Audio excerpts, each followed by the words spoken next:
आज का budget middle class के लिए बहुत ही महत्वपूर्ण बजट है। 12 लाख तक की सालाना आय पर कोई टैक्स नहीं लगेगा, ऐसा माननीय वित्त मंत्री जी ने आज अनाउंस किया है। बहुत ही बड़ी सौगात है ये।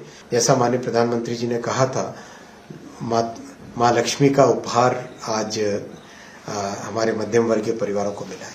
इस बजट के माध्यम से करीब 100 नई अमृत भारत ट्रेन बनेंगी, 200 नई वंदे भारत जिसमें स्लीपर और चेयर कार दोनों इंक्लूडेड है वो बनेंगी, 50 नई नमो भारत ट्रेन बनेगी और 1000 नए पुल और अंडरपासेस बनेंगे।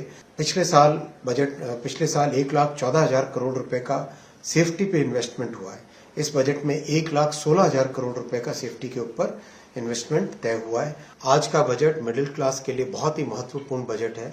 12 लाख तक की सालाना आय पर कोई टैक्स नहीं लगेगा, ऐसा माननीय वित्त मंत्री जी ने आज अनाउंस किया है। बहुत ही बड़ी सौगात है ये। इससे हमारे मध्यम वर्गीय परिवारों के घर के हाथ में पैसे ज्यादा बचेंगे, परिवार के लिए बेहतर सुविधाएं ले सकेंगे, घर खरीद सकेंगे।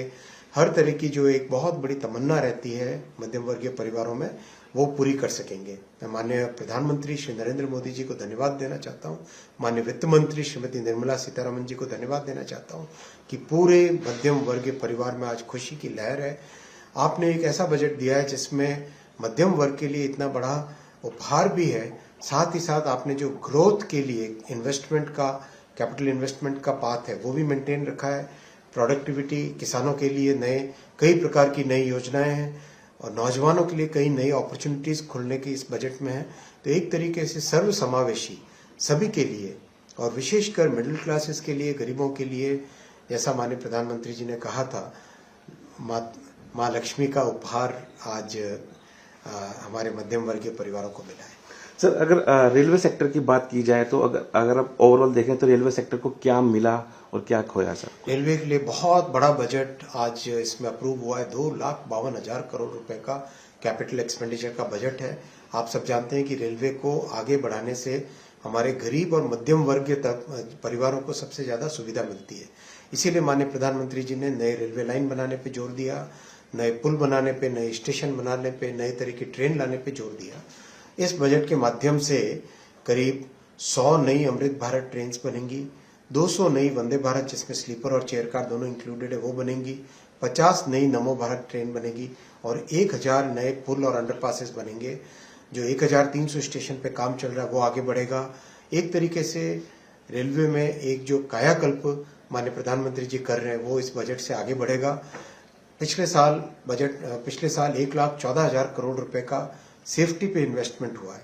इस बजट में 1,16,000 करोड़ रुपए का सेफ्टी के ऊपर इन्वेस्टमेंट तय हुआ है, जो कि बहुत बड़ी बात है। नए प्रोजेक्ट 4,60,000 करोड़ के नए प्रोजेक्ट सैंक्शन हुए हैं इस बजट में, जो कि आगामी समय में रेलवे के लिए बहुत ही महत्वपूर्ण होगा और जन जन की भावना को, जन जन की सुविधाओं को इससे लाभ मिलेगा। सर, एक आर्टिफिशियल इंटेलिजेंस, डिजिटलाइजेशन को किस तरह से यूज में लेने वाले हैं? इलेक्ट्रॉनिक्स और आईटी के लिए बहुत बड़ा बजट में अनाउंसमेंट है, वो है इलेक्ट्रॉनिक्स कंपोनेंट मैन्युफैक्चरिंग का।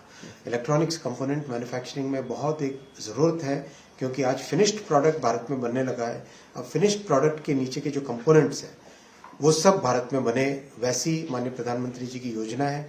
तो उसमें आज के बजट में माननीय वित्त मंत्री जी ने बहुत अच्छा अनाउंसमेंट किया है कि किस तरह से जो वेयर हाउसिंग के लिए चाहिए, जो परमानेंट एस्टैब्लिशमेंट के जो प्रोविजंस होते हैं, टैक्सेशन से रिलेटेड, कस्टम से रिलेटेड जो प्रोविजंस हैं, उस सब से इलेक्ट्रॉनिक्स कंपोनेंट मैन्युफैक्चरिंग बहुत तेजी से आगे बढ़ेगी।